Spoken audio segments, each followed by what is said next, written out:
On ouvre à présent notre page sport avec Aurélien Février qui nous a rejoint. Bonsoir Aurélien. Bonsoir Génial.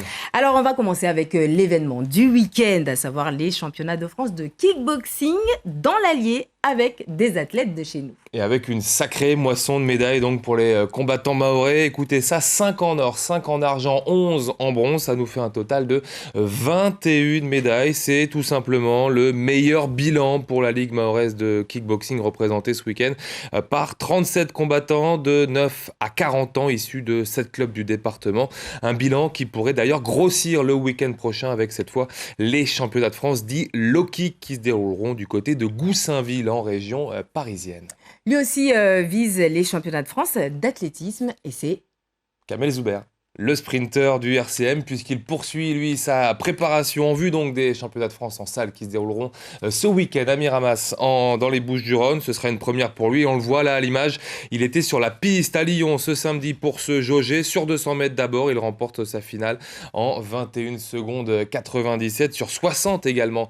Le natif de Congo a cette fois réalisé un chrono de 6 secondes 94. Il est tout simplement dans ses standards depuis le début de l'année. Aux France, il aura surtout comme objectif une qualification en finale et pourquoi pas, Génial, rêver après d'une médaille.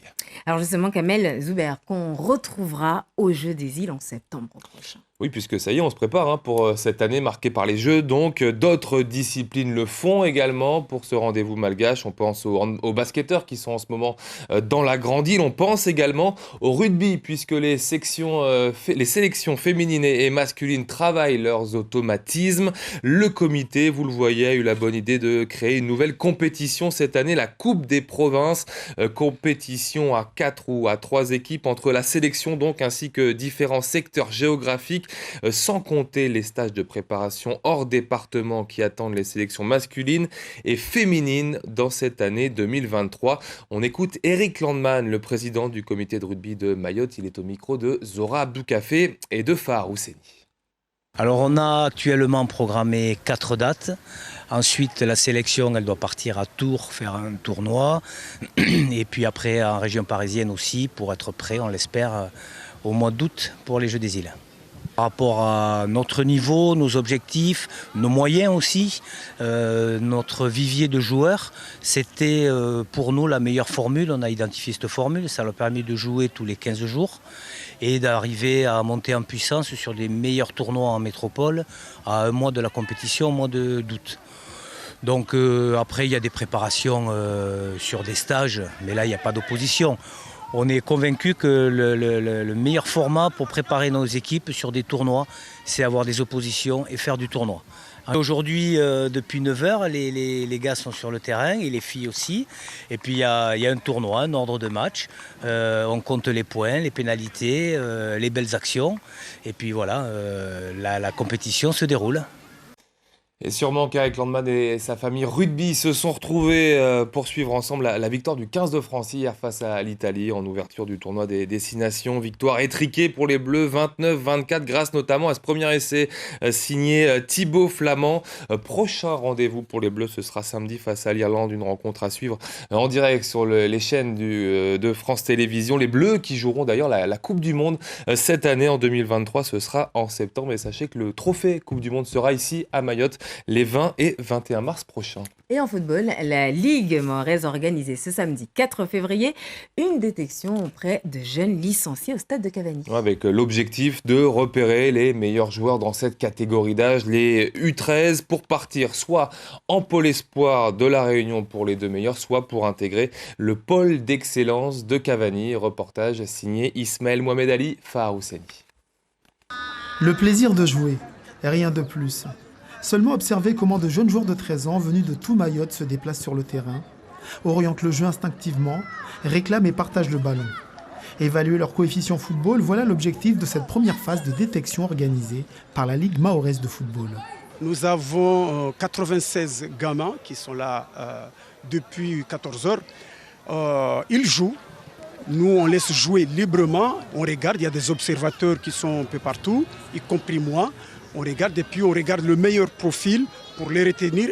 Pour la très grande majorité de ces champions en herbe, jouer à 11 contre 11 et sur un grand terrain est une première. J'ai découvert des nouveaux trucs. comment jouer sur les grands terrains, mais comment contrôler le ballon, faire des passes et comment jouer sur son poste. Conscient d'être observé, il ne s'économise pas. À l'écoute des consignes de jeu, il s'applique à mettre de l'intensité. Leur rêve d'être retenu pour le tour suivant passe par ses efforts. Ça s'est bien passé, j'ai profité, j'ai joué. Ça s'est passé bien, j'ai bien joué. J'ai joué avec mes coéquipiers. Ça s'est très bien passé, je me suis amusé, j'ai profité. Mi-avril prochain, 14 joueurs seront retenus pour entrer au pôle d'excellence de Cavani. Et 2 autres intégreront le pôle espoir de La Réunion. Depuis 3-4 ans, de jeunes pépites mahoraises parviennent à rejoindre les meilleurs centres de formation de l'Hexagone. De quoi positiver. Et voilà pour cette détection de jeunes talents. Et puis le week-end était aussi largement marqué par le retour du tournoi futsal à Barakani. Ouais, de retour après l'absence due au Covid, de retour donc et toujours organisé, vous allez le voir en images, par le Racing Club de Barakani.